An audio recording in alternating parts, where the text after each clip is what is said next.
आप देख रहे न्यूज 24। आपके साथ मैं हूं अभिलाषा पाठक। भारत पर एक बार फिर आतंकी खतरा मंडरा रहा है। रावलपिंडी में आतंकी संगठन जैश-ए-मोहम्मद और पाकिस्तानी खुफिया एजेंसी आईएसआई के बीच एक खुफिया बैठक हुई है, जिसमें भारत पर आतंकी हमला करने को लेकर प्लानिंग की गई है। इस बैठक की जानकारी मिलने के बाद से भारतीय खुफिया एजेंसियां हाई अलर्ट पर हैं और सूत्रों के मुताबिक 20 अगस्त को जैश के आतंकी और मसूद अजहर का भाई आमिर मौलाना अब्दुल रऊफ असगर ने रावलपिंडी में आईएसआई के 2 शीर्ष अधिकारियों से मुलाकात की थी। इस बैठक में असगर का भाई मौलाना अम्मार भी मौजूद था। उसने बालाकोट के तालीम उल कुरान मदरसे पर हमले का भारत से बदला लेने की धमकी भी दी थी। रावलपिंडी में अब्दुल रऊफ और आईएसआई के बीच बैठक का खाका इस्लामाबाद के जैश मरकज ने तैयार किया था। इस दौरान जैश के ऑपरेशन कमांडर मुफ्ती असगर खान कश्मीरी और कारी जरार ने भारत पर हमले तेज करने के लिए अपनी योजना को लेकर भी चर्चा की। और खुफिया सूत्रों के मुताबिक ये बैठक इसलिए खास है क्योंकि पुलवामा हमले के 1 महीने पहले भी पाकिस्तान में ठीक ऐसी ही बैठक हुई थी।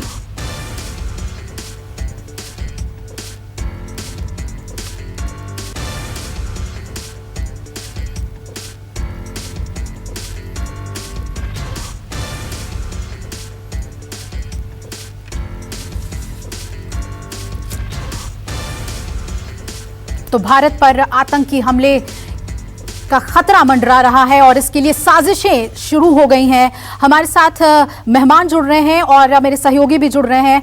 Ashwini Siwach retired major general हमारे साथ हैं, एजीबी जैनी हमारे साथ हैं, आसिफ सुहाफ श्रीनगर से हमारे साथ जुड़ रहे हैं इस खबर पे अपडेट के साथ, और रमन कुमार मेरे सहयोगी यहाँ दिल्ली से जुड़ रहे हैं। पहले रमन, आपके पास हम आना चाहेंगे कि लगातार जो साजिशें चल रही हैं सीमा पार से, हमारी तैयारी पूरी है, लेकिन ये बेहद जरूरी है कि किस तरह की साजिशें रची जा रही हैं उस पर एक पूरा ट्रैक, एक पूरी नजर हमारी हो। क्या कुछ अपडेट्स इस पूरे मामले में सामने आ रही है आतंकी हमले के खतरे को लेकर? देखिए, खुफिया एजेंसीज हाई अलर्ट पर है और आपने कहा कि पुलवामा में जो हमला हुआ था उससे ठीक 1 महीने पहले आईएसआई और आतंकी संगठन की मुलाकात हुई थी, बैठक हुई थी, रणनीति बनी थी किस तरीके से घटना को अंजाम देना है। ऐसे में खुफिया एजेंसीज के पास जो जानकारी है कि आईएसआई पाकिस्तानी खुफिया एजेंसी और आतंकी संगठन फिर एक बार बड़ी घटना को अंजाम देने की फिराक में हैं। लेकिन आपको ये पता है कि जम्मू कश्मीर में जिस तरीके से आतंकियों का खात्मा किया जा रहा है और ऐसी सूरत के बाद पाकिस्तान के आतंकी संगठन का बौखलाना या पाकिस्तान की खुफिया एजेंसीज का बौखलाना, क्योंकि लगातार वो प्रश्रय दे रही है, लगातार उन्हें धन मुहैया कराया जा रहा है, हथियार मुहैया कराया जा रहा है, इसके बाद एक बड़ी घटना को अंजाम देकर वो ये दिखाने की कोशिश कर रहा है कि आतंकी संगठन अभी भी मजबूत हैं, ताकतवर हैं। जी बिल्कुल। और ब्रेकिंग इस वक्त आ रही है, पिछले साल फरवरी में हुए पुलवामा आतंकी हमले को लेकर एक बड़ी खबर है कि सूत्रों के मुताबिक एनआईए आज अदालत में अपनी चार्जशीट दायर करेगी। एनआईए ने अपनी चार्जशीट में हमले को लेकर कई बड़े खुलासे किए हैं और सूत्रों के हवाले से ये खबर है कि पाकिस्तान की खुफिया एजेंसी आईएसआई की मदद से पाकिस्तान के बहावलपुर में ही पुलवामा में फिदायिन हमले की साजिश रची गई थी। एनआईए इस मामले में अपनी जांच के बाद 13 आरोपियों के खिलाफ चार्जशीट दायर करने जा रही है, जिसमें जैश सरगना मौलाना मसूद अजहर का नाम शामिल है और मसूद के 2 भाई रऊफ असगर और मौलाना अम्मार अलवी का नाम भी इस चार्जशीट में दाखिल है। चार्जशीट के मुताबिक इन सभी ने मिलकर पाकिस्तान के बहावलपुर में पुलवामा आतंकी हमले की साजिश रची थी। सीआरपीएफ पर हमला हुआ था और अब एनआईए चार्जशीट दाखिल कर रही है। आसिफ सुहाफ भी हमारे साथ जुड़ गए हैं, हमारे सहयोगी। आसिफ, पुलवामा के जो हमले के जो तार हैं वो पूरी तरीके से एनआईए के हाथ में है। दूसरी तरफ अभी भी पाकिस्तान बाज नहीं आ रहा है और साजिशें रच रहा है। क्या कुछ जानकारी वहां श्रीनगर में?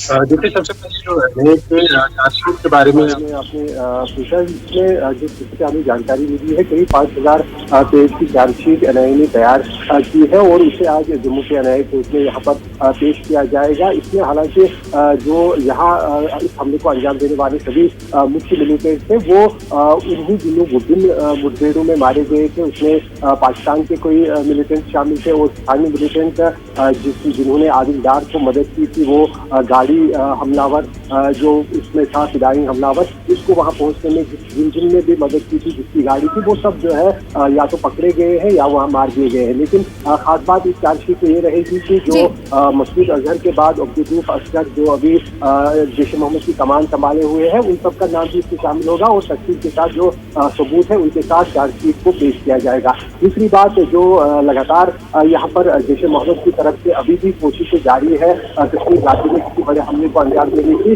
पिछले दिनों भी मैंने यहाँ पर जो आर्मी कमांडर थे, जनरल है, उनसे बात की थी। उनके अनुसार कश्मीर घाटी में केवल जो उत्तरी कश्मीर है वहाँ पर 40 के करीब पाकिस्तानी मिलिटेंट मौजूद है। दक्षिण कश्मीर में भी इसी तादाद में पाकिस्तानी मिलिटेंट अभी भी मौजूद है। लेकिन इसके बावजूद जैश ए मोहम्मद ने एक खास स्क्वाड तैयार किया है बड़े हमले को अंजाम देने के लिए और उसकी मदद के लिए लगातार कोशिश की जा रही है। जो खुफिया एजेंसी ने रिपोर्ट दी है कि पाकिस्तान से कुछ मिलिटेंट को कश्मीर घाटी में भेजा जाए इस हमले को पूरी तरह से यहाँ पर करने के लिए। और बिल्कुल, यानी कि बहुत ही पुख्ता जानकारी है कि एक बार फिर से साजिशें चल रही हैं आतंकी हमला करने की। आसिफ, आप हमारे साथ जुड़े रहिएगा।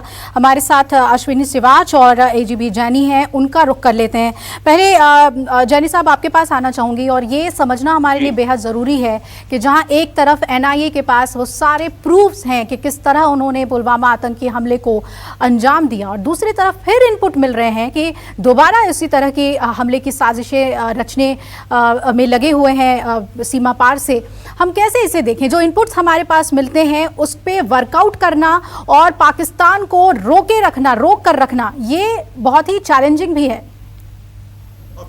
देखिए अभिलाषा, थोड़ा समय दीजिएगा।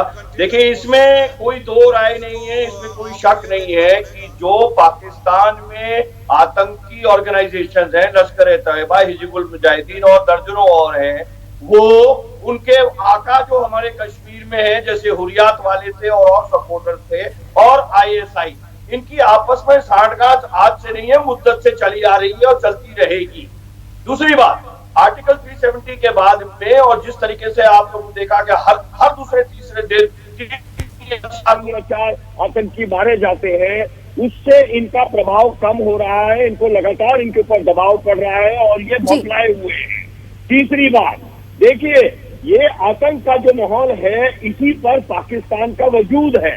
पाकिस्तान अगर आतंक नहीं करेगा तो इंडिया के खिलाफ हेट इंडिया कैंपेन वो कैसे चलाएगा? ब्लीड इंडिया बाय 1000 कट्स कैसे चलाएगा? तो ये तो माहौल चलता रहेगा। फिर चौथी बात कि देखिए, पुलवामा तक जो माहौल था वो दूसरा था। उस तरफ से आतंकी आते थे, इधर माहौल करते थे, इधर वारदात करते थे, मारे जाते थे। कोई भी आतंकी जो है 2 साल, 4 साल, 5 साल, 7 साल हमने आधी जिंदगी आतंक लड़ते हुए बिताई है। कोई भी आतंकी 6-7 साल से ज्यादा नहीं जी पाते। लेकिन एक परसेप्शनल डिफरेंस हो गया था, एक पैराडाइम शिफ्ट हो गया था, जबकि के होम ग्रोन टेररिस्ट बनने लगे थे। कश्मीर के खुद के बच्चे होम ग्रोन टेररिस्ट, पुलवामा वाला अटैक कश्मीर के बच्चे ने किया था। अब 370 के बाद में, ये हुरियात को टूटने के बाद में, सपोर्टर्स को टूटने के बाद में, ये बहुत प्रेशर में आए हुए हैं। तो ये जो साजिशें करते, हम भारत पे हमला करेंगे, अरे क्या हमला करोगे? ये छुपे रुस्तम के माफिक, आके चूहों के माफिक, कहीं बम फोड़ोगे, कहीं लोगों को तंग करोगे, किसी बेकसूर जवान। बिल्कुल। अश्विनी जी, आपके पास भी हम आना चाहेंगे। जितनी बातें अभी जैनी साहब ने कही उससे आगे बढ़ते हुए अगर हम बात कर लें असगर खान कश्मीरी की, इंटरनेशनल मोस्ट वांटेड टेररिस्ट में मसूद अजहर है और उसके 2 भाई जो हैं वो एक्टिव बताए जा रहे हैं।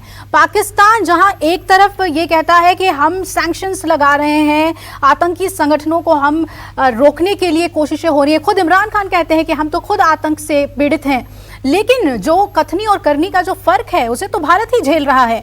अब इंटरनेशनली भी भारत को पूरा साथ है पाकिस्तान के खिलाफ कदम उठाने के लिए, और सीमा पर तो हम कोई भी हरकत जो है नहीं टॉलरेट करने की स्थिति में है। बिल्कुल ठीक बोला आपने। देखो, इसको इस तरीके से देखना पड़ेगा, इसमें कोई दो राय नहीं कि पाकिस्तान जो है गुड और बैड टेररिस्ट के बीच में फर्क करता है। गुड टेररिस्ट उनको बोलता है जो कि भारत के अगेंस्ट भेजता है, जैसे मोहम्मद, लश्कर-ए-तौबा, हिजबुल मुजाहिदीन, उनके ऊपर कोई एक्शन नहीं लेता। जो है जो तहरीक तालिबान पाकिस्तान जो उनको हर्ट करता है उसके बारे में बोलता है बैड टेररिस्ट की हम आतंकवाद का भी एक प्रकार से विक्टिम है। आतंकवाद तो आपने शुरू किया है, आप कैसे विक्टिम है? आपने पूरे संसार में आतंकवाद फैला रखा है और भारत में आप भेजते हो लश्कर तौबा जैसे मोहम्मद जैसे ग्रुप और हक्कानी ग्रुप और तालिबान आप भेजते हैं अफगानिस्तान में। और जो भारत है, भारत अब समझ गया है इनकी गेम और भारत बहुत बुरी तरीके से प्रेशर डाला है। पूरा इंटरनेशनल जो ओपिनियन है वो चीन के पाकिस्तान के अगेंस्ट है कि पाकिस्तान एक हब सेंटर टेररिज्म का।